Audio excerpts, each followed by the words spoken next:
Silver and Blue is Huddle is back again, and we got the whole crew together. The whole trio, the Cowboy trio, is here this time, and we are excited to talk about our Dallas Cowboys. Expert Corner, so amazing. Rich Black Man, ourselves, and we actually is coming off a tie. Like, not too many teams can say that. A lot of teams are coming off a loss, okay? But the Dallas Cowboys are coming off a tie this week, and that is something that myself or Expert didn't really expect going into last week's podcast, but I'm okay with a tie. A tie is a tie. I would take it. It's way better than a loss any day of the week. But we're gonna talk about this Cowboy game against the Green Bay Packers that stayed up all night long. I stayed up all night. I know Expert stayed up all night. So amazing, kind of like left us at like halftime. I did take a nap. I ain't gonna lie. We may have to revoke his Dallas Cowboy fan card a little bit because you got to stay up and watch the boys, no matter how long the game is. Okay. So, no more melatonin on Sunday nights. You seem like an OG for real. Like you act like a real unk going to bed at halftime, sir. So you're gonna have to work on that. But 40-40 tie, and this is not the very first tie in NFL history. There's been ties before. This might be the first tie in Dallas Cowboy history. I'm not quite sure of that. No, it's like a 20-year gap or something. 25. Yeah. Okay. But either way, going into the game, man, nobody really gave the Dallas Cowboys a chance. We was going up against the number 3 defense in the league. We was going against former Micah Parsons, one of the 3-time Pro Bowlers in the league, and we kind of like flipped the script and tied with him. I mean, we didn't get blown out. We didn't win, but we tied. But either way, the game was a lot better than what I actually expected. It didn't look good to me in the first quarter when the Cowboys kept going 3 and out or whatever, and the Packers was up 7, and it seemed like they was going to maybe take another drive and go up 14. But we had some very familiar faces show up once again in Week 4 against this matchup. We had some new faces that showed up as well with Justin Houston getting that critical strip sack. Yeah, getting that critical strip sack at the end of the half to give us more points on the board. But overall, I'm proud of the Dallas Cowboys. I saw something that I hope that maybe they just can continue to build on as players get more healthy and we get our defense back and our players back. But let's talk about the game, man. 40-40 tie, Dallas Cowboys, Green Packers. Should we start on offense or just let's just start at what you guys thought about the game overall, and then we'll split it up and talk about offense and defense. So, Expert, overall about the game, how you feel about it? How you feel about the tie? I hate it. It's the stupidest thing in all of sports, right? It's just dumb. At some point, the NFL's got to figure this out. Mm-hmm. If you don't want to play another 10 minutes, then, I don't know, start the college overtime rules. Maybe bring that to the NFL. Maybe not start at the 25. Make them start at the 50-yard line and try and go in. I don't know. But you got to do something. You can't have that game go back and forth the way it did. 2 heavyweight offenses fighting it out. 2 lame duck defenses just putting 11 people on the field and getting run all over and passed all over. And you let the game end in a tie. You could see it on the player. Like, the players didn't even know what to do. Like, is that it? Are we done? Like, it's got to be a bad look on the NFL. Right. And I wish they would fix it. The positives for me is this is a CeeDee Lamb-less Dallas Cowboy team that put up 38 points. We'll get a 2 points to the special teams on the block, extra point. Right. A 30-burger on a top 5 defense in the NFL without your number 1 weapon. That speaks volumes to me. And if this defense can get healthy in the right positions and figure something out defensively, just to get a couple stops here and there, this Cowboy team could still be dangerous. I know it's crazy to say that sitting at 1-2-1, but nobody expected us to not be 1-3 after this game. And you got a couple games where you can kind of get your feet underneath you, get some guys healthy, and CeeDee Lamb, Tyler Booker. And you also saw some guys really step up in the absence of CeeDee Lamb. You talk about a George Pickens, a Jalen Tolbert. Jake Ferguson has another big game at tight end. Javonte Williams continues to prove he's the best back in Dallas. That offensive line protected Dak Prescott, and they were moving pieces in and out all night. Offensively, I felt really good, but that defense just let us down again. Right. What do you think about the tie, Mike? Listen, same thing. I gotta ditto the reaction. I hate a tie. I actually do. I dislike a tie because it's like you basically it's like saying a loss, you know. Because when it comes to the playoff contention, that tie can really, sway your seeding as well, right? So the tie I don't like. I do agree with going maybe the college route. I think it would be more exciting. You're forcing people to go for 2 points if it goes a little longer. I would love to see the NFL probably implement that. I get it that there's somebody probably listening to this and saying, well, Mike, it doesn't really happen that much in the NFL. These are the top players in the world. They shouldn't have to go to overtime. They just score points. You're right. I do. But I think for scenarios like this, I think they should go towards those college rules. Now, overall with the game, high scoring, right? I'm going to give you a little feedback from the area that I live in. I live in Newark, New Jersey, guys. The Newark area of New Jersey that I live in is called the Ironbound section, which is predominantly soccer people that watch the game. There's barely any football bars around me, right? I had people that watch soccer that's told me, hey, Mike, you're a Cowboys fan, right? I say, yeah. He said, that game was amazing. So not only did the Cowboys generate 40 plus points, but they also generated international fans locally to the Northeast. And I think that's what the NFL is trying to do, right? They're trying to get more international fans. They want the score. They want people to score points. So I was very happy with the back and forth for a viewer perspective. But you guys mentioned offense. I'm going to go into the defense. Houston making a big play before a half, right? The rotation of the D-line. Now, Micah Parsons was out there. We know how to play against him. Was he? Was Micah there? Exactly, right? Was he? Was he even there? I didn't even see Micah. Yeah. I feel like him 800 times on the TV, making one tackle. I guess. I feel like we knew what plays to call against Micah, but that's a different story, right? But when it came to that defense, man, I mean, you had shout out to the special teams. Special teams did their thing. Marquise Bell, Jersey, stand up, made a play, ran it back for 2. Look, the defense did their job, but you still can't let up that many points, defense. Like, I love the scoring back and forth, but we gotta tighten up on that. I don't like the tie.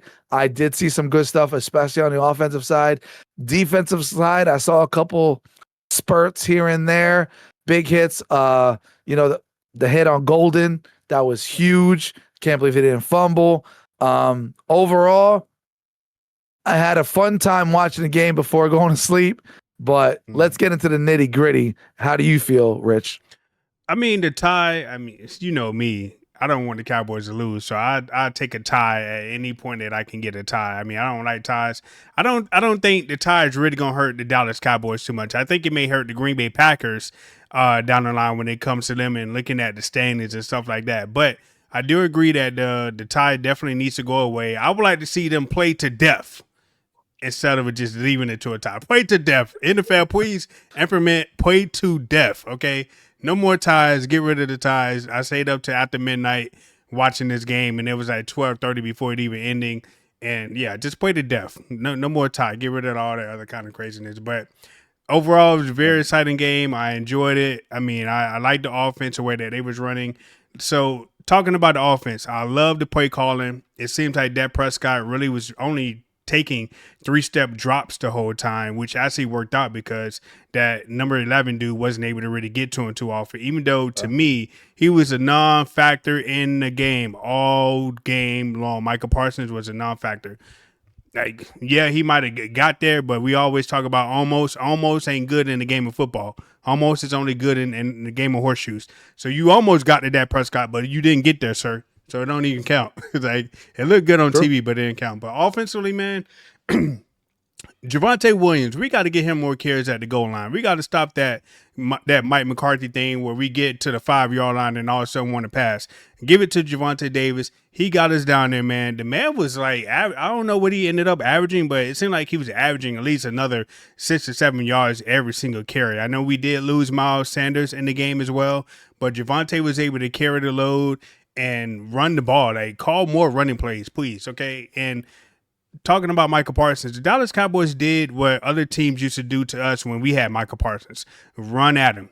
The San Francisco 49ers run at Micah Parsons. The Green Bay Packers run at Micah Parsons. So what did the Dallas Cowboys do against the Green Bay Packers? Run the ball. What did Cleveland Browns do against the Green Bay Packers last week? Run the ball. So this it ain't no secret how you beat the Green Bay Packers and probably how you limit Micah Parsons. Just run at him. Like, if you look at the all-22 or whatever, look at replays of the game, all the running plays that they ran to Micah Parsons' side gashed the Green Bay defense for like 6 or 7 yards every single time. He was a non-factor. But offensively, I love that George Pickens stepped up, filled in that role for CeeDee Lamb. I'm not a big Jalen Tolbert fan, but he did make some catches. He did do enough. He did enough. I just hope he don't disappear next week. But I like the catches that he made, especially the one downfield. When Dak Prescott just kind of like just threw it up a little bit, but he came in kind of clutch. I liked him. Jake Ferguson doing what Jake Ferguson do, just out there just making catches. Big Fergie is the one from Wisconsin, right? Yes, sir. Yeah, so Jake Ferguson doing his thing. Jalen Turbo making good catches. I hope it carries on to next week. George Pickens out there just mossing people, Madden style. I love that. And like I said, I love that Dak Prescott didn't really take no sacks. He did quick throws. And I think that's what the Cowboys got to really do, man. Stop taking those 5 or 6 drop backs and hoping something gets open, man. Just hit the defense quick. But it all goes back to, if the run game is working, it opens up the pass game every single time. Yeah. So that's the formula. So keep feeding them, man, please. You hit the nail on the head that Mike talked about at first. That they start really slow, right? A couple 3 and outs.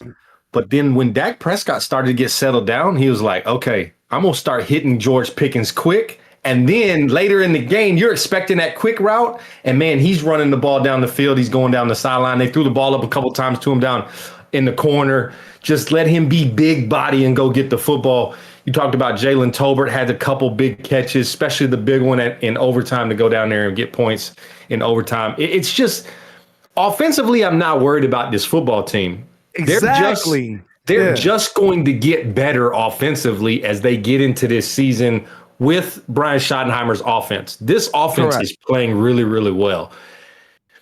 40 points versus the Giants, 40 points versus the Packers. Both of those teams have pretty good defenses that get after the quarterback. But Dak Prescott is playing at an elite level, and I still see people that are harping on Dak Prescott. The man was 31 for 40 for 300-plus yards and 3 touchdowns. Yeah. What else does he got to do? Tell me what else the quarterback of the Dallas Cowboys got to do. He didn't play any defensive snaps. I looked. I'm pretty sure he didn't play any defensive snaps. He had a rushing touchdown. He had 3 throwing touchdowns. This is the Dak Prescott we asked for last year before he got hurt, and he's playing at a top level, and he's about to get back. Tyler Booker, when he comes back healthy, his offensive line will be healthy. Cooper Beebe. I don't want to take anything away from TJ Bass, Brock Hoffman. Those guys stepped in and protected Dak Prescott well and made that Green Bay Packer front non-existent. Everybody wanted to talk about the Dallas Cowboys missing 11. You don't think the Green Bay Packers missed Kenny Clark in that game? Because they could not stop the run. Javonte, Miles Sanders, Flournoy had a big run. The Turpin, they gashed the Green Bay Packers in this run game. And it forced the Green Bay Packers to kind of step up and try and take the run away. And Dak Prescott started to be an assassin and start dotting that Green Bay secondary up. And if your offense in the NFL, if your offense is putting up 35-plus points consistently, you have to find a way to win those football games. I just need this defense to get on the same page. But they're going to get healthy, right? Bland did not play terribly bad. You could see some of the rust with Bland. Yeah. I still don't think Trayvon is completely healthy. But offensively, if we get this George Pickens when CeeDee Lamb comes back, Oh, Oh, yeah. Lord. Oh, Oh, yeah. Lord. This is a dangerous football team offensively. It I is mean, crazy. and listen, I gotta agree with you. Like, it's like as a fan, right? I've been watching the team. Let's start making adjustments now, right? We gotta like, as a coaching staff, they gotta see what they got now. It's like, okay, offensively, the team is gonna start clicking as the year goes on. Again, not worried about the offense. The defense, they might have to get exotic. Am I right though? Like, right? I mean, I don't understand why they haven't got exotic yet. They have to get exotic. And you know what I mean by exotic? Like the looks. The looks got to get weird. I get it. You're rotating D lineman. That's good. You need to, right? But you have to do something with okay. Sanborn, our linebacker. You can't just have him standing there trying to guard. You got to do things with him. If you're just gonna tell him to stand there and just play zone, they're gonna expose that man. Okay, you need to do things with him. Do something with him. Okay. Yeah. Put him over there on the sideline and have him stand next to a coach because he cannot play. Listen, love Jack Sanborn because he went to Wisconsin too. He's one of my boys. I know, but he got to figure something out. Like, he led the team in tackles, though. He was the number one tackle. No, he's good for run defense. In the run game, he's great. Run game, he's great. He's attacks, but he is lost when it comes to pass coverage. Yes. If you think Sanborn is going to play a majority of these snaps when Zero comes back, when Overshown comes back, Sanborn his numbers go down because Overshown is playing and he's not coming off the field. Of course. Which helps the Cowboys because then you can put Sanborn in those packages. For Rundy. It's just he just looks so bad in the pass exactly. defense. So you understand, like what I'm saying is like I see the weaknesses, and now don't even get me started with Diggs. Now Diggs, is he a ball hawk? Will he jump routes? Yeah. Will he make a play on the ball? Yeah, he will. Will he tackle? Now, if I had a little highlight reel to show, there was a lot of times in the Packers game he ran. I'm sorry, I have to laugh. He ran away from the contact, and I was like, on that one touchdown, he did run away. Okay. He did run. Okay. You know the tackler's that way.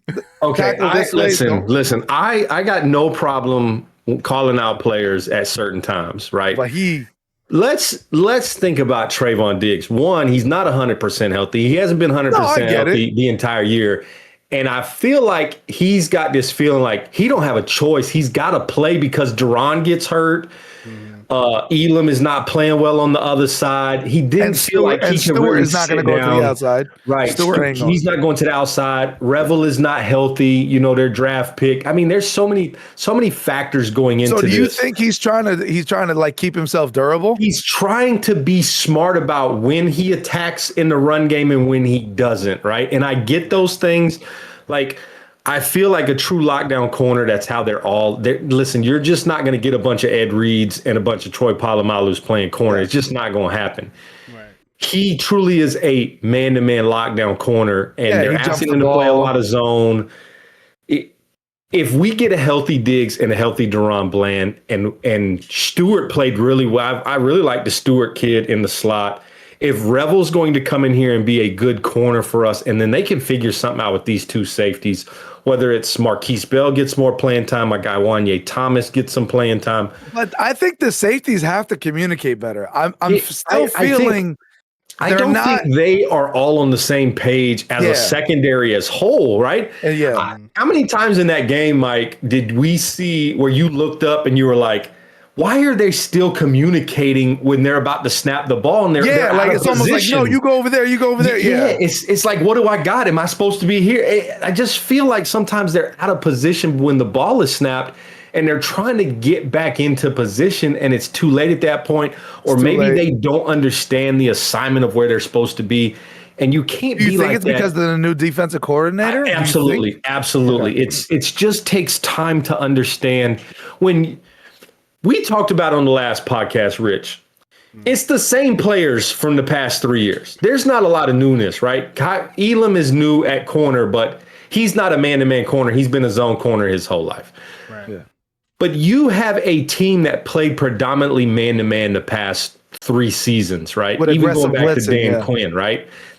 Mike Zimmer blitzed the quarterback, Dan Quinn blitzed the quarterback, and they play man behind.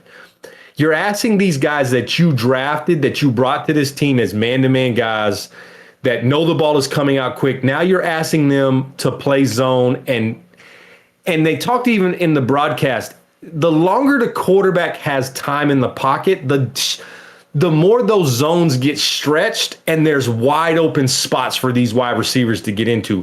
And the Packers have guys that know how to get into those spots with Golden and those guys.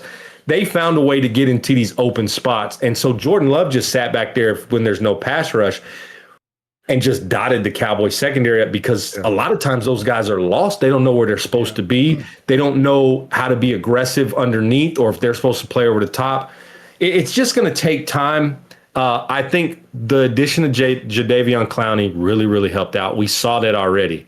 Yeah. He's going to be a big piece because he even talked about once I get some of this rust off and I get into game shape ready, it's going to be different. And he still played decently. Yeah. And what can Clowney do? He could also stop the run. And then you talked about James Houston, who continues to make plays for this Cowboy defense. Kenny Clark played well. It just got to the point where your defense was just on the field for so many possessions that gashed in the run game. Down, but the rotation that I like at D-line, what they're doing, I'm liking that. Like the way they're bringing like the fresh legs in, situational. Keelan is getting some reps too. You know what I mean? Like I like what they're doing at D-line. I just think they're kind of stuck at linebacker. Oh, for sure. They're like stuck. Who would you take? We felt that last year too, didn't we? Yeah. We felt that last year. We didn't have enough linebackers. We were playing Marquise Bell at linebacker, and he's out of position. Yeah. You talked about Sanborn. He's great on first and second down, but when you get into that third down and it's got to be cover time, he just looks lost at times. Yeah. Murray was not 100%. We saw the rookie from Florida got some snaps. It's going to take some time for him to adjust. Yeah. Again, it's the first 4 weeks of the year, right? Yeah. If they can find out this defense to just gel somewhere, you don't have to be a top 5 defense. That's not what they're asking you to do, right? We have enough offense. Yeah. You got to be a top 15 defense, just the top half of the league. Just be in the top half of the league, right? Hold teams in that 15 to 25 range consistently, and you're going to win a ton of football games. Then as you get guys healthy back into this roster, you're going to find out that this team is a lot better defensively than what they've got on the field. Now, do they have a pure pass rusher in Micah Parsons anymore? No. But I watched the entire game, and I don't even think the Green Bay Packers got a pure pass rusher. Or is the Cowboy offensive line just that much better than what people gave us credit for? Because everybody talked in the media about Micah Parsons this, Micah Parsons that. He's going to be all after Dak Prescott. Right. And Brian Schottenheimer, he made it a point to not let one get aggressive. He chipped him with the linebacker. He chipped him with the running back. He slid protection to that side. He rolled Dak Prescott away from him. They did short throws. They played to the strengths of this offense and took the strengths away from this Packers defense. And that's what I need my defense to do. Mike hit the nail on the head. You got to stop coming out in base and letting teams see you in base, right? You got to come out what looks like a blitz and bring everybody back out. Or you line up in what looks like you're going to drop out in coverage in cover 4, and now you're coming after the quarterback. You got to do something to start confusing these quarterbacks, things they haven't seen on film yet. And until they start doing that, I don't think they're ready for that. I don't think they feel comfortable enough in their defense to do some of those things. But Mike's right. They got to start confusing some offenses and doing it quickly if we're going to start holding people under 30. Right. And I agree with you as well with everything that you guys said, especially about the linebackers. I don't know who is worse, Jack Sanborn or the fake Troy Polamalu that we got on the team, who's out there just making dumb penalties. Like I give the man credit. He knocked the hell out of Matthew Golden for sure on the punt return. But then he also, at the end of the game, had a stupid penalty. The ball is dropped and you go out and hit the man and get a 15-yard penalty that I think it was going to be 4th down for the Packers, I believe. So Yeah, the Yeah, little fake. it was late in the game, and it gave them momentum when we had the Yes. momentum. He drops that football, the momentum is on the Cowboys side, Yeah. and you just being overly aggressive, right? You're trying to Stupid, send a bro. statement. You're a thumper at linebacker. We know you're a thumper. We know that. It's okay. Run up there and say something in his ear about you scared. That's why you dropped the. Don't go up there and get him 15 free yards. Yeah, and speaking about the offensive line, man, the offensive line played great. They played perfectly. I mean, even that if you look at some of the highlights or just watching the game, you kind of see how small Micah Parsons is compared to a big old left tackle. Because Micah Parsons fast with his hands, but he's not able to like move the left tackle like he wants to, and it kind of showed that, especially when they was double teaming him. Man, like Micah Parsons looked kind of small. He wasn't really that effective all game long. I mean, they gave him a petty sack at the end of the game because Vegas needed him to have a sack, so they gave him a sack. I don't know what's up with the NFL giving someone a sack when there was no negative yards lost. And I think Dak Prescott actually, like, it's all about the ball, right? So if it's about the ball definitely was over the line of scrimmage, even before his knee went unfortunately, down. if you gain 0 yards, Yeah. it counts as a sack. Yeah, that's even though Prescott is running, right. it counts as a sack. Yeah, that's well. They gave him that, but before that, he only had like one tackle. Like he wasn't really effective. And I know I heard like a lot of Packer fans said Micah Parsons showed up, but the rest of the core of the defensive for the Packers didn't show up, like Rashawn Gary and stuff like that. They was the ones who didn't show up, but Micah Parsons did. I'm like, listen, Micah Parsons. Yeah, three tackles, one solo, and a sack. I'm like, is that what you expect from a $47 million defensive end that is the highest paid? I don't think so. But like I said, we just did what other teams did to us when we had Micah Parsons, run at him. And it was an effective strategy. And it worked. I mean, what can you say? Except when you got to the red zone. Yeah. Yeah. Then all of a sudden you can't. That's where this offense, and we've talked about this between the three of us, they got to figure a way. You got to stop kicking field goals. You got to score a touchdown there in overtime and force the Green Bay Packers to go score a touchdown. Yeah, Aubrey's not going to be there forever, guys. Like, I love him, but he ain't going to be there forever. Sign him now. He can be. But anyway, that was a great game, man. Unfortunately, it did ended up in a tie at a 40-40. So hopefully, like I said, NFL fits that. And the competition meetings or the owners meeting this summer, just no ties. You play to death or something like college overtime. I mean, I like that idea. I don't know if I would want them to take it from the 25. That seems a little easy. Maybe put it at midfield at the 50 or something like that. We're talking about pros here who can easily get it from a 25-yard line, probably with like one pass or something like that. Put it back at the 50 and give and they go from there. Because you don't want to just give somebody a touchdown to end the game. But I do like the idea of the college overtime rules. But either way, matter of fact, let me ask you guys one last question. How do you feel about that tie in the standings? Is it going to hurt long term, or how do you feel about that? I said it wasn't going to really hurt the Cowboys. I think it's going to hurt the Packers more because we got to see. We got to see when they're going to want to get that number one seed in that division. Right now, we can't see it. Right now, we can't see it. It's like week 14, week 15, we'll see it. Okay. And Mike's right. Like the problem is that right now it doesn't hurt you, right? Mm-hmm. But when you get down to the end and all of a sudden you and the Eagles have the same record and you're trying to get the division, or that's the difference between being the 4th seed or the 6th seed in the playoffs. It's just because the Packers might wind up start making like a run, right? Like during the season. And now it's, tiebreaker is between the Packers and Cowboys for the last spot. Yeah. Because the Eagles won the division. Yeah. Right. Like, I'm not trying to say like we're not going to win a division, but I'm just saying the way the Eagles are going right now, like it looks like they're going to win the division. So let's say fast forward the season, Eagles win the division. What are we going to do? We got to make sure that tie doesn't affect us. Right. Well, that's all that matters. All I know is that we didn't lose like some of these other teams did. So that's a bright spot. And next week we go to my home state. We play the New York Jets, but they don't even play in New York. How many times I gotta say no that? G-man, you play the J-man. The J-man. Right. And they're 0-4, right? This is the trap game. Yeah. Right?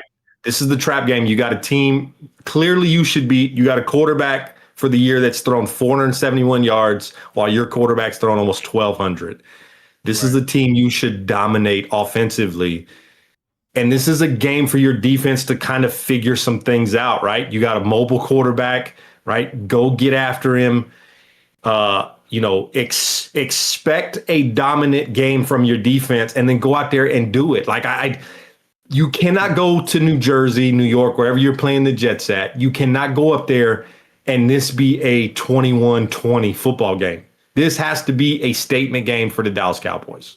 Right. Yes, correct. I agree with you, yeah. but I am kind of scared a little bit because 2 weeks ago we made Caleb Williams look like an MVP candidate the way that he was able to dominate our offense and stuff like that. And then you got Justin Fields. I will admit I did actually watch the Jets week 1 game or against the Steelers, I believe. And Justin Fields actually played pretty doggone well against the Pittsburgh Steelers. I mean, obviously they got a lot of aging veterans and stuff on their defense, but their defense is still top tier. So I am kind of afraid of what Justin Fields could do to our defense. I mean, I'm not a believer in his passing abilities, but he's also very, very mobile like Jalen Hurts was. And you know how much Jalen Hurts killed us in week 1. Obviously, our defense, I think, has got a little bit better, but I wouldn't be surprised if I saw Justin Fields all of a sudden looking great again like he playing at Ohio State or something like that. But I don't know. This game's kind of shaky. The Cowboys should win. They should dominate, but we should have dominated Chicago as well. And you saw what happened in that game. Like you said, Eds, we don't need a close game. We need a statement game. The Cowboys need to be up by 28 in the first half. 28-0. Okay. And I would get tickets for that game, but these New Jersey, New York prices is insane. So I'll sit at home and watch it. Between the Jets and the Giants, I don't understand how they even sell out their stadium. I don't know why anybody would want to go watch them start them terrible teams. The problem is that the Dallas Cowboys are coming. Right. So when the Dallas Cowboys come, the tickets go up. The Jets are like, yes, absolutely. Do you know how much parking is right now, just so y'all know? Because my brother works at American Dream Mall. That's right next to it. It's between $80 to $90. That's ridiculous. That's ridiculous. I believe it. But that's the Jets. What's some keys offensively and defensively that the Cowboys need to execute on it to ensure? Well, they got to make sure they get away from Sauce Gardner. Sauce is going to go out there. He's going to try to lock up, right? You can't let that Jets defense you can't let them flourish, right? So offensively, Cowboys got to go out there and they have to execute their game plan. They have to, Dak has to make his reads and Javonte Williams needs to just run the ball hard, right? Offensively. I mean, that's the way I look at it. Just smart football. Don't get too cute against that defense. Now, defensively, I'm afraid. This is the part I'm afraid of. Back to what we were talking about, that base defense. Do not get too complacent with Fields and you're like, oh, we're just going to sit back in zone and let him make reads. Because that's what I'm afraid of, right? Right, expert? I'm afraid that we're going to get too lax in the first half, and Fields is going to sit back and be like, oh, wait a minute. I got time in the pocket. And then, that's when he's going to, he's going to look like, oh, like he got dots. He's going to start throwing it. And then that's when the adjustments need to come. And I need to see the exotic looks against Fields. Right. What about you, Eds? I think offensively, this has to be one of those ground and pound, you lean on top of this Jets defense and then allow that to kind of open up your pass offense. They have a good defense. It's not great, but it is a good defense. They get after the quarterback. They're pretty decent against the run. So this is going to be one of those games where we got to play complementary football, allow the run to set the pass up, allow the pass to set the run up. Defensively, you have to come out and play this game like you did that second half versus Philadelphia, where you contain the quarterback from running. They have a great running back in Breece Hall. If you let that guy get going, he is dangerous. Obviously, they don't have Braylon Allen, their backup running back. He's still hurt. I don't think he'll be back for this game. But if you allow Breece Hall to get going, it opens so much up for Justin Fields because he's comfortable when his run game is going because now he can be aggressive with his legs, extending plays and finding those wide receivers that he has. This has to be one of those where you get after Justin Fields and you do it early and you kind of make him think about running the ball as a quarterback. If he gets going, we've seen it before when he's played against us, he gets comfortable being a rusher and he can really hurt your defense, especially on the outside with his legs. And he's But turnover prone too, so get a you turnover got out of him. you got to find a way to corral him, have good contain, and then reroute everybody in that defensive line to stay in your rush lanes. You can't get over aggressive and get out of your rush lane, or else he's going to find that open spot. Yeah, But like I said, you can't go base against him because again, he's the end of the yeah, day, he's still a veteran NFL quarterback, right? So you go base, you go too nonchalant. He saw the film. You think they're not looking at the Eagles film? You think they're not looking at that? The Caleb Williams? They're looking at that, and they're gonna try to make that to their strengths. So Right. that's the only thing that worries I me. expect the Cowboys to come out and make a statement. This is a 35-17 game for the Cowboys. All right. What's your prediction, Yes. Mike? I agree the same thing. I agree like 32-14. Yeah. I just want to see the Cowboys win. Yeah. So I don't matter what the score is. I do want to see them go out and just drop another 40 bomb on the Jets. That'd be great. That'd be wonderful. So overall, we got the Cowboys winning and the Jets losing. The Jets going to continue they were going to be 0-5. So Yeah. the Cowboys get back to winning. And I do like how the Cowboys have these next upcoming opponents. After the Jets, I think we got the Panthers. So that should be another dub. So the Cowboys would be on like a 2-game winning streak. I love it. So yeah, we all got the Jets losing and the Cowboys winning. So I love it. I love it. So one last thing before we get up out of here. During this last game, was it the last game? The Packers and the Cowboys, they reveal who the Super Bowl halftime show performer is going to be. It's going to be Mr. Bad Bunny himself. Bad Bunny. I mean, I know of him. I listen to a few of his songs. I mean, he's not in my music rotation, but I don't dislike the guy. I mean, I like him. I just don't listen to him all that often. I would, and I probably should. I enjoy the music. I enjoy the songs that I have heard of his, but the halftime performer has come with some controversy as well. So let's talk about that for a few minutes and let's get y'all takes on him performing this halftime show. I'll go first because I am the resident Puerto Rican. So look, end of the day, let's throw that out there first. I'm looking at camera for anybody that's watching this and that wants to do any type of thank you. Look at that. Look. Oh my God. And he's lighter skinned than me. Oh my God, Mike. So just so you guys know that don't know, Puerto Rico is American, basically. Okay. So let's get that straight first. It is an American person performing at the Super Bowl. Let's throw that out there besides the politics. Okay. Again, end of the day, he's an international superstar. He's going to bring great numbers. Everybody's going to watch it. There's a lot of controversy behind it. I don't know why. I'm not going to get political on here. I'm not going to get all that. Look, the guy, he was in the Adam Sandler Happy Gilmore 2 movie. Like he's very multicultural. So for all the woke people and all the people out there that want to say certain things or whatever political stance you guys are on, it's the Super Bowl. We're watching it internationally. We're not the only ones watching this game. So my thing is, I'm happy for Bad Bunny. He's going to come out. He's going to perform. And guess what? You're probably going to get a secret celebrity that comes out with him. And you know what? I wouldn't be surprised if it's like Jelly Roll.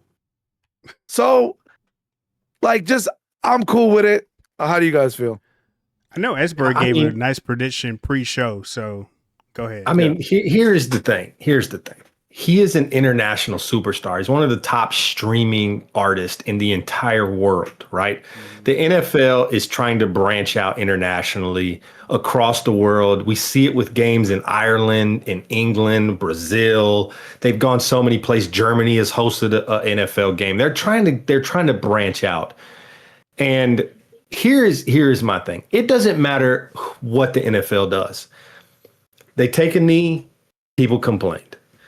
Black Lives Matter, people complained. Charlie Kirk, people complained. Bad Bunny, people complained. Kendrick Lamar, people complained. 50 Cent, Jay-Z, it doesn't make any difference what the NFL does. There's going to be a group somewhere that's going to throw a fit and complain because it doesn't fit what they believe in, right? That is the beauty of the country that we live in, right? We live in a country where it's perfectly fine for people of different backgrounds that don't agree with everything that you agree with to come together and just have a disagreement. It's okay, right? obviously we pretty much agree on this show because we're all Cowboy fans. But I'm pretty sure if we deep dove into our other beliefs in our lives, there would be things we would disagree on. That's okay. People that watch the Super Bowl are not watching the Super Bowl as a Republican or a Democrat. And if you are, get a better life, because that is a waste of energy, right? I will not watch the Super Bowl unless the Dallas Cowboys are in it. So I could care less who the halftime guy is or girl is. If the Cowboys are in it during halftime, I'm going to be talking about what adjustments we need to make.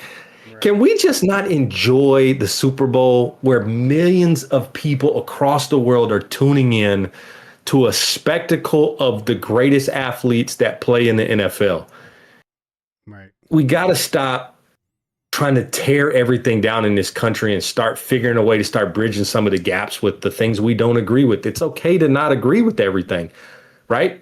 Right. It's all right. That's the beauty of the United States of America. Right. Bad Bunny, if you don't know Bad Bunny, you need to do some research, because that dude's going to bring energy we have not seen at the Super Bowl in a long time. Especially if you haven't seen him.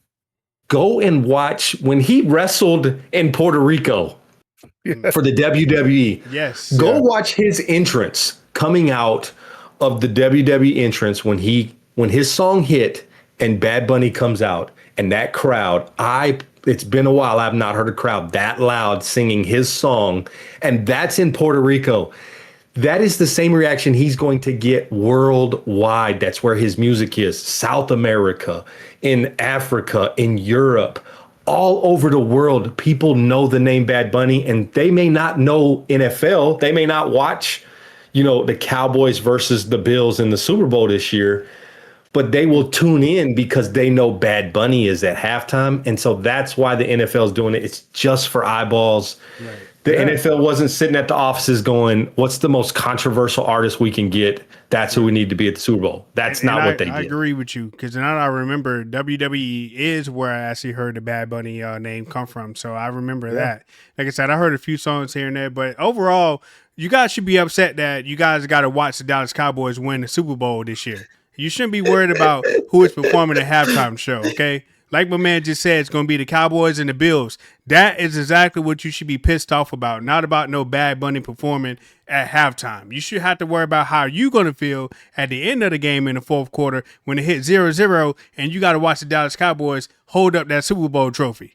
That's what you should be pissed off about. That number is six what you should be mad about. And more people will watch that Super Bowl than any other Super Bowl because of the Dallas Cowboys. Forget about Bad Bunny. They'll be just talking about why the Dallas Cowboys here. Yeah, that's what they should be pissed off about, because it's still our year. We're going to the Super Bowl. We got people on the way coming back on defense. It is our year, and you saw that. We just finished against the number 3 defense in the league. We just finished against potential Super Bowl contender. They can't even beat us. So that's a sign that it's still our year. So don't be mad about Bad Bunny. Be mad about that you got to witness the Dallas Cowboys win the Super Bowl this year, and you're going to be all pissed off because now the Cowboy fans are going to go crazy. And you doggone right we're going to go crazy. You right. We're going to get real ignorant this year when we win the Super Bowl, and Bad Bunny's going to be an afterthought. Okay? Rich got me wanting to run out the tunnel right now. And that's how we're going to end Silver and Blue Huddle. So amazing. Expert Corner. We catch you guys next week when we beat the Jets.